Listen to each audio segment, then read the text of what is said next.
Hello everyone, I'm Silence, a friend who loves listening to stories. Click to follow and subscribe. This story is called Possession.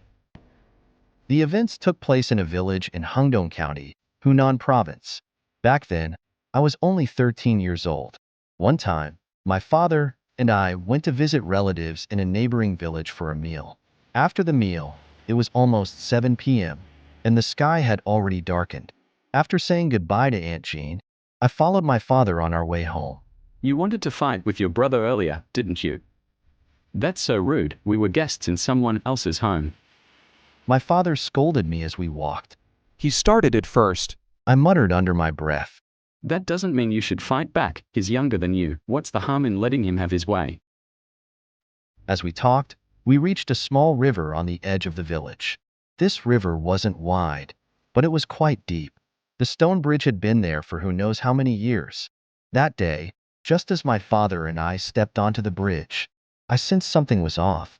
It felt like something in the river was staring at me. As the feeling grew stronger, I couldn't help but glance into the river. Sure enough, there was a round, bulging object floating on the surface. I couldn't quite make out what it was. I had a bad feeling, so I kept walking while keeping my eyes on the object. Dad, what's that? I asked, staring at the object.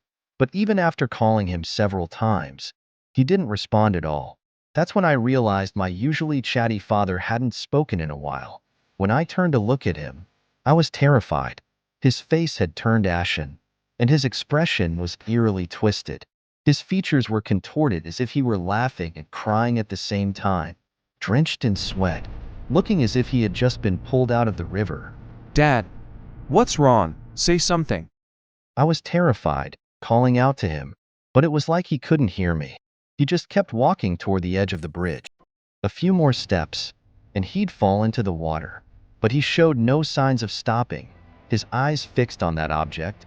I quickly rushed forward and grabbed him tightly. Dad, don't go any further. But he was so strong that he broke free immediately. I was about to step into the river myself. In desperation, I grabbed his arm and shouted, Help! Somebody help! but I was too weak. If this continued, I'd be dragged into the river with him. Even so, I didn't dare let go. Just at that critical moment, a loud horn blared behind me. It startled me. It was an uncle from the village riding his motorcycle, getting ready to cross the river. Seeing my father and me standing there without moving, he honked his horn repeatedly.